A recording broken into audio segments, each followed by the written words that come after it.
Welcome, collective. So, for those that are interested in all things spirituality, all things based on scriptures, God, this is your type of insight, reading, video, okay? However, when it comes to let me share of this caliber, it's going to be based on life experiences where I share as testimony, okay? If you know, you know. So, if you want to stay tuned for the advice and how I got through it, because I've been through it, then this is your type of video, okay? Welcome, collective. So, this is the third time I'm doing this little testimony thing. The first one was hella emotional, I'm not gonna lie. The second one, a little bit better after some food. Right now, it's top tier, high vibrational. I cried all my tears out, okay? Um, so I guess this will be more inspirational and less about me, but it really is about me and what I've experienced. Okay. Um, I would say this.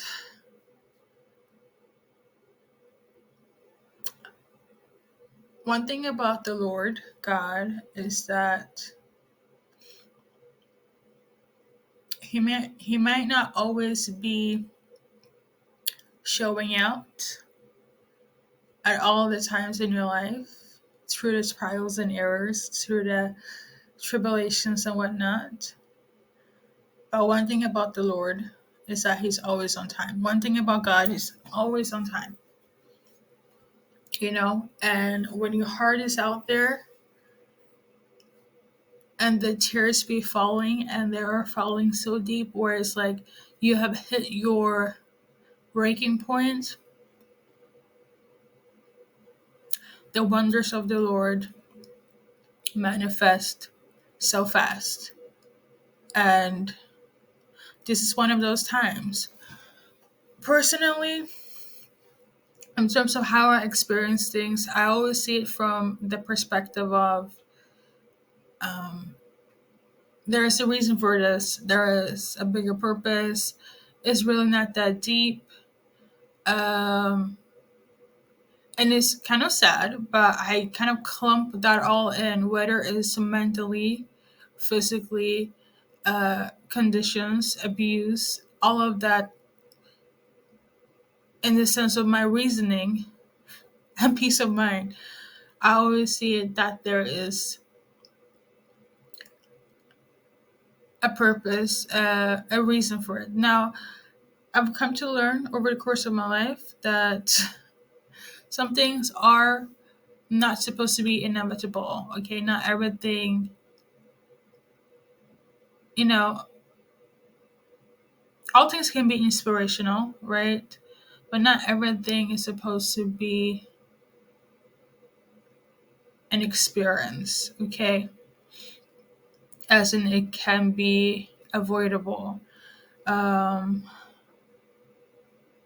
in this case, it has to do with profiling and so oh my god, I can't even speak, but norms in society and whatnot.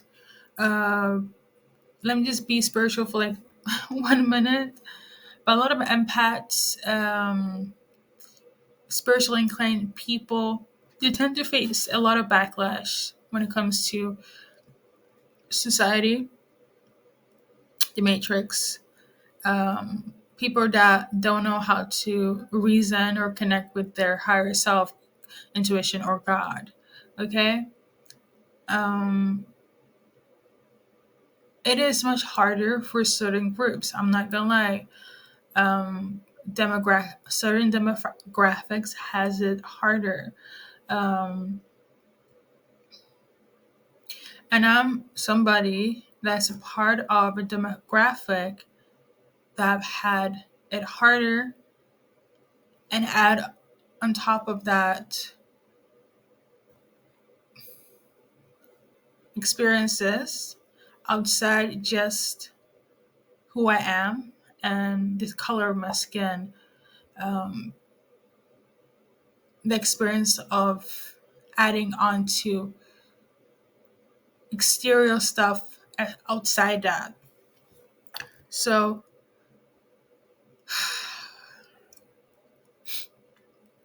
I'm just going to touch a little bit upon like what everybody has gone through in terms of being let down, betrayed, profiled. And I feel like everybody can be profiled, but there is certain demographics that has it a little bit harder, and that is the truth. And I used to be one of those people um, thinking that it's really not that deep. Uh, there's a reason for this.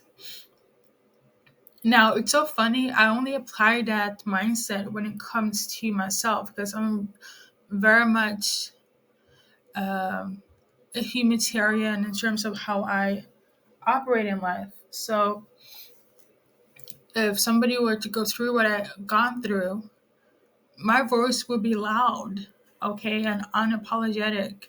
But if I go through it, I always, again, trying to see the light in it and the higher, bigger perspective of why those people acted this certain way, etc., and etc.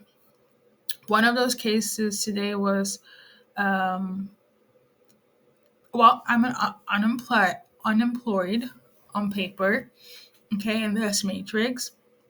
I do this YouTube, and I have other interests, but if I'm gonna base it on like on paper, um,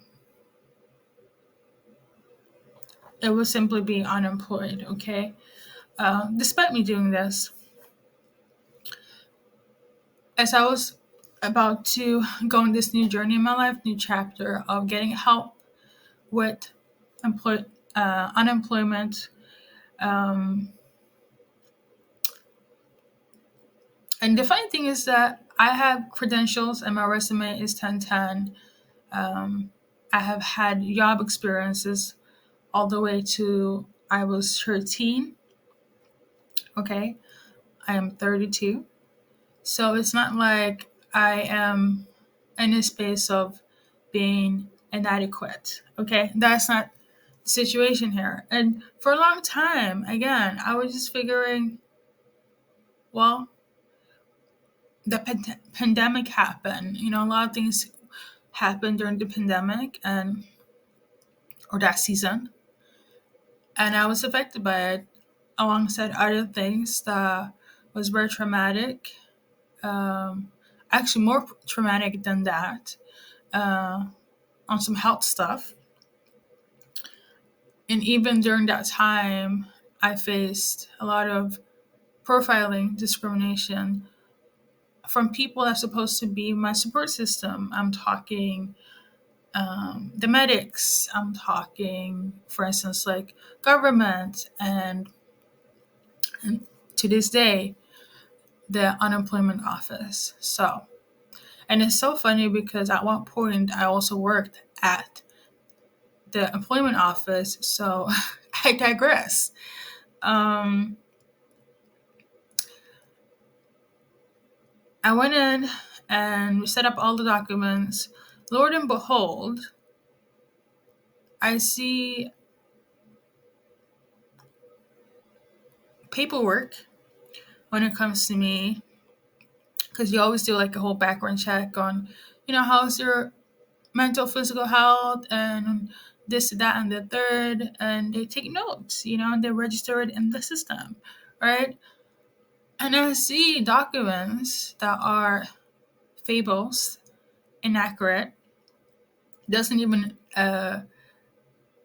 apply to what's, you know, from third parties that they have connection with.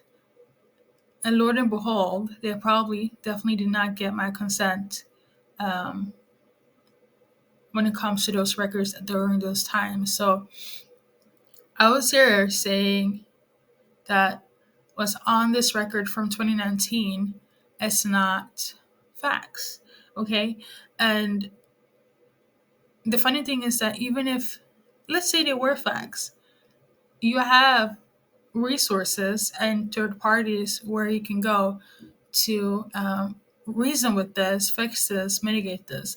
And the funny thing is that the person that was in charge of my documents and my whole case, right? They were like, "Oh, it's not a big deal. It's in 2019. That's irrelevant. We're not applying this to this moment in time." And I told her, if it's in the system, number one, it's from 7 years ago.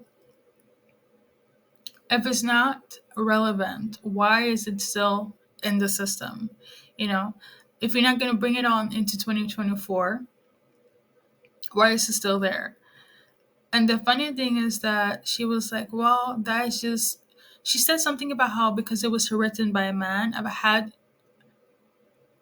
a lot of traumatic experiences with individuals, and I'm not going to generalize things. And it's funny because I never really told her my background when it comes to my mental health with certain experiences. And she just assumed that, number one. One of the experience I got as well was, or experiences, um, backhanded compliment, if you say. The first time I met with another third party, the same person was assuming that I would talk a lot even before I said anything, right? Um, Calling me sensitive because I'm somebody that have trouble with have the trauma response in me when it comes to my emotional well-being. It's not always, it's not stable. So for instance, if I were to talk about my traumatic experiences, I get emotional because number one, they're always neglected and deflected. Before I even open up my mind to express what I've been through, just like a small fraction. Yes, I've been through abuse, emotional and physical. They began to say, we can't keep it long because I have another meeting. That is like strike number one. And then strike number two, when I saw what was in their system during that time, it's a special section from the employment office. It's not really, they work with them. It's another third party. And during that time, at this point in my life, I'm kind of like, if you strike me twice with the shenanigans, I will distance myself so fast. There's no tomorrow. So I've been going back and forth with this person that's handling my case about how uh, at least change the things in the system. I didn't say anything about the backhanded compliment um, because in their eyes, they view me as sensitive. And there is also reason for it, trauma and also things that, well, trauma, okay? If I'm going to simplify it. And then it's so funny for me because the main focus area is like job number one. Nothing else is of a necessity, right? But I think she had this way where it's like she wanted to find my weak spots so she could, one, probably make me feel like I could confide in her. They could relate. Um, that wasn't the case, okay? Because the funny thing is that when I had the second meeting with the person that's handling my case on one, they were saying that I was taking on too much and I should express and have a support system. And meanwhile, my brain function here is thinking, I remember that backhanded compliment about me while I'm being sensitive because I was shedding tears, okay? And I literally just explained the fact that I've been going through much. I wasn't even, that's all I said. I didn't even go into detail of what I was going through. I've been just through a lot, okay? And for her to then also add we can't go into it that deep because, quote unquote, she has another meeting. In my mind, I've already kind of painted out the picture of this person is not gonna, the connection is not there. And I knew God and my spirit team. I was in the room because the way she was operating, I could sense it affected her energy. There were, number one, she was late to the first, second meeting on one on one. Secondly, she felt very heated in terms of energy and frequency, and she had calls interrupting her. And I knew it was the enemy that was trying to, do its thing. And I was just sitting there like, I just focus on the things I'm here for, and that is for me to get a 3D job. Okay. Um, the funny thing is that she even said that she don't know how to help me because I am, in her eyes, more adequate of getting a job, and in her eyes, uh, I should basically do her job. Okay, the way well, basically based on experiences, language, things of that nature. But she had this sense of inferiority where she had to kind of switch the the game a bit, and I don't know why. Well, I do know now because it has to do with how people perceive me. And I mentioned to her, the other third party before, because I shouldn't even be in the situation where I'm at. And the funny thing is that I guess you just have to like play the game. As soon as I mention it has to do with some, my outer exterior, they already profiled me based on what she was saying this time and the third. They already profiled me, but they can't when they really hear how, and this is not my words, there's adequate I am. I remember is sitting there like, I'm not here for the quote unquote money. It's just the system and how people operate. It's this case. And they're stunted because that cannot be the case because I'm not one of those people in the category. Uh, if you know, you know. If I am adequate language wise and behavior wise, because that's what society looks upon, they are gonna run with that. I remember, um, just like a few years ago, I worked at the airport at a restaurant. I remember that boss, I will say they were desperate to hire somebody. Anyone that hires you on the spot on day one, they're desperate. And they were always saying how I look so beautiful. I look so beautiful, right? And it reminds me of the person that's in charge of my case right now about how beautiful I am. They keep repeating that. And I'm like, yeah, I know. I didn't say that, but I know. You know?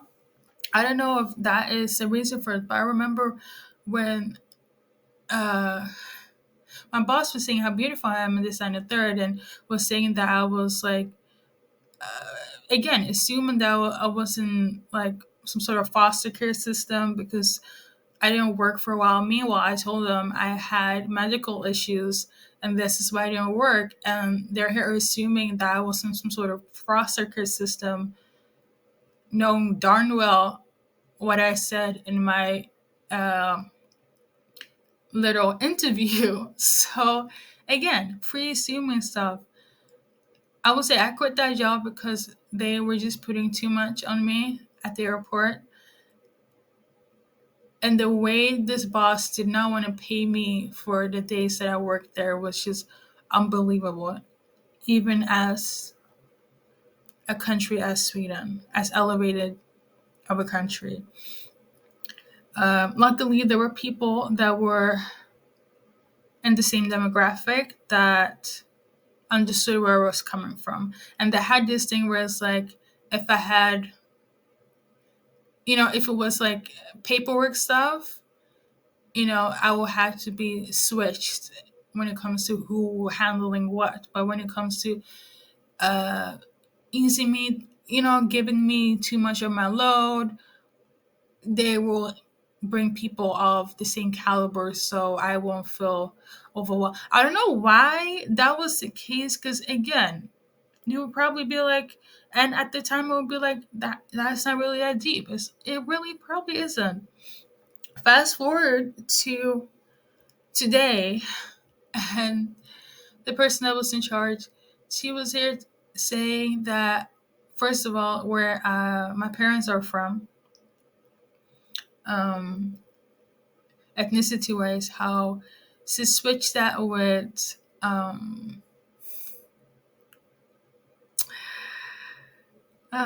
switched that with South Africa. Now, no, she really actually said the language that she just saw the language, and she was saying that is that the click clack uh whistling language, and started like smirking, and I politely corrected her and said no, that's not the case, because number one, that language can be googled, and again, if you have access to all that is me and all the third parties on paper, I don't know where this was coming from, you know? So all of this small backhanded stuff, I was kind of like, you know what? Never mind. What really triggered me, I guess this was like the third thing, because all of this feels intertwined, and took me back to one of the other trauma moments in work life. Okay. Um, it was so funny, and they were here saying that I took medication or was on medication for my muscles, knowing darn well I have been going in and out of the medic for um, treatment, feminine treatment, when I was going through surgery, okay, which is on paper. Uh, that I also have been diagnosed with um, a brain injury. So, like, all of this, it makes me feel like if you have all of this on paper and you can access all, like, the authority if you want, why are you behaving this way? I didn't say all of this to a person, but I was very hard on her to get things right in terms of the papers you have from 2019 is inaccurate. They kept on saying for in person, they said that that's relevant. Okay, and for a week, that put me in a low spot. That put me in a very low vibrational spot where it's kind of like, well, here we go again with the mistreatment. And then I emailed them before a second meeting that I was supposed to have today, and they're like, we can't really do nothing about it. It's not going to be included. It's irrelevant. But I'm like, well, I don't want to be what's the word for it when you are somebody speaking bad on your name, but it's like defamation. Like, I don't want to be in that. I don't want to be profiled, okay? Because it's really is defamation. Because one thing about me is I'm gonna put up all the receipts, and they also have access to all the receipts as well, which I find so ridiculous. She also said something about how, I didn't want that to be the case. What was in those old documents, because it was man that wrote those documents, assuming that that was the case even before asking or knowing about my background. Like, it was just so absurd. And I'm here like, this, why? Right? And I was like, I'm going to take it to God. And I said, God, look, see what's happening here. And I was just kind of over it. Like, we're really like, I'm at my wits ends here. And then God was like, I know.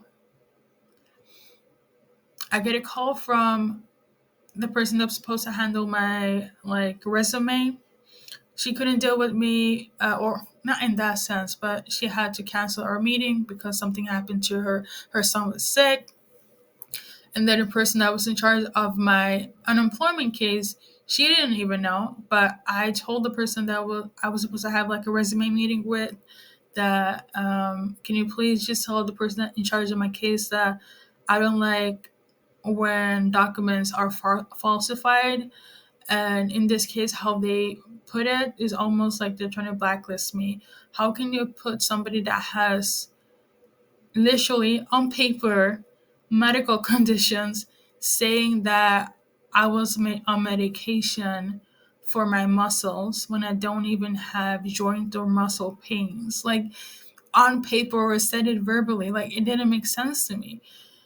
And you guys have access to anything based on authority if so needed, right? I didn't sign those papers for nothing. And she's like, well, I'm going to talk to her and see what I can do. And then I was, again, talking to God. In this sense, me talking to God is more so like praying, but literally talking to God in the sense of prayer. And then the person in charge of my case said that I'm going to talk to IT and see what's happening with your documents. She called me back, and by the grace of God, she said that any documents from um, 2010, 2019 back and any other time I've been in contact with them will be erased. Okay. They should have been, but now that she gave me her word, I felt such a relief. And praise be to the Most High. I was grateful. But I also cried because I'm like, oh, she could have done this thing when we met face to face. She could have done this when I first asked her. It took a second person and me talking to God for her to like realize the realization of things. Because I wrote to her, the way you're painting me is not how I want to be viewed as. And the fact that this is in your system for 7 years, which I didn't know about, like, it goes against my human rights. Like, it doesn't make sense. And she had, like, this is like my reasoning, myself reasoning about this. And also the person that was in charge of my resume. The person in charge of this entire thing, she had to call me up because she probably felt I was in my feelings. Um, Again, I don't know if because she talked to that second person. What I do know is that God was all up in this and said I would handle it, and did. She called me up and she wanted to hear my voice and explain all the things that she said, I want to talk to you in person and we will talk about this face to face. A few seconds later, because she's like, okay, we can, I handle it. And then she wanted to just talk to me and see how I was doing and send me more, like, kind of just kind of do her job in a sense. And I was like, sure. She explained twice that they deleted everything, one time in on paper and the second time verbally.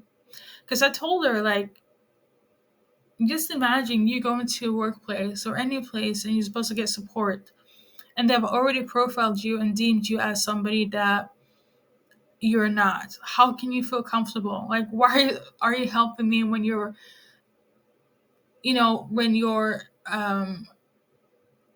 like your whole company is viewing me this way?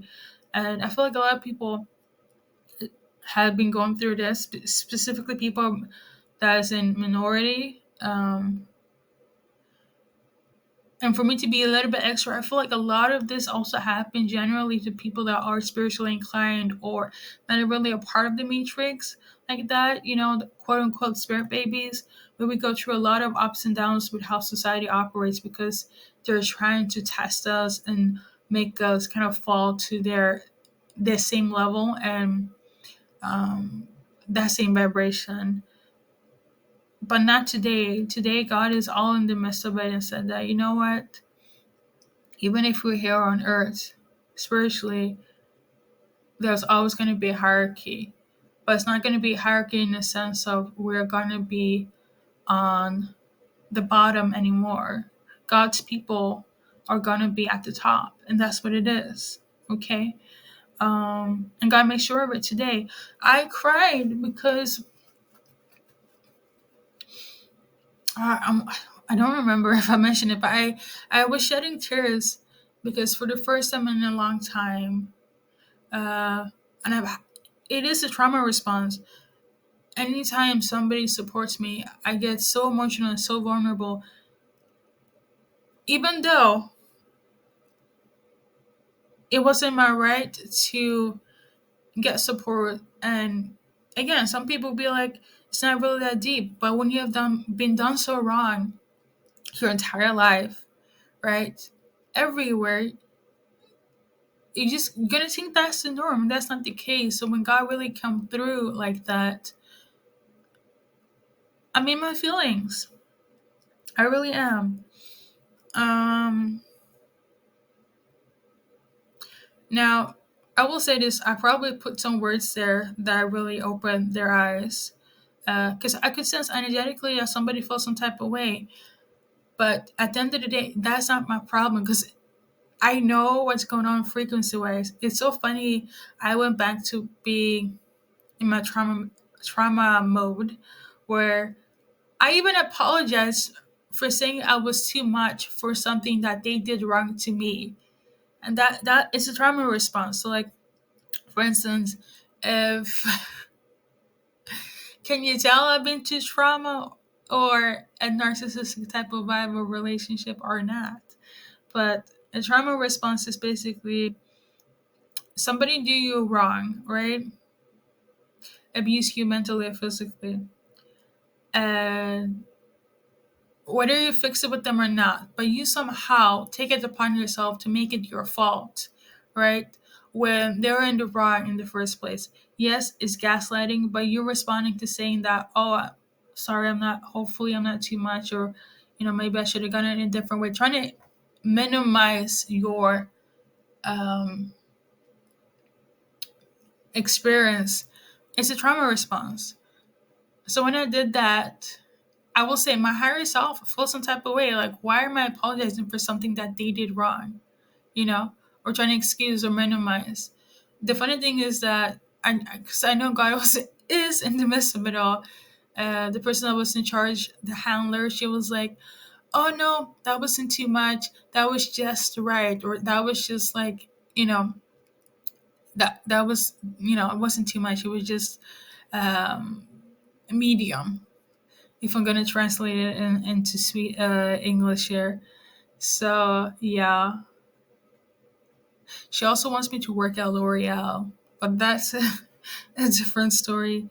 But the enemy really, they will try. They will try.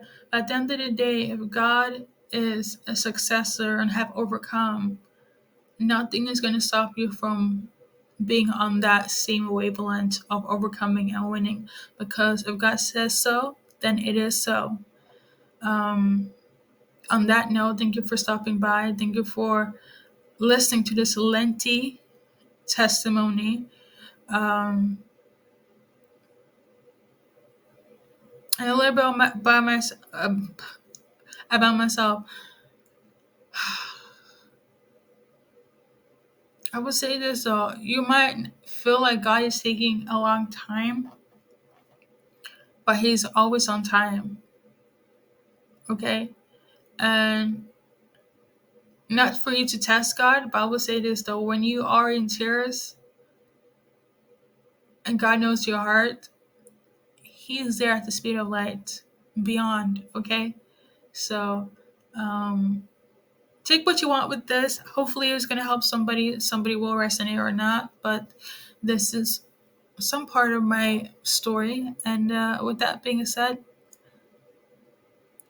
thank you.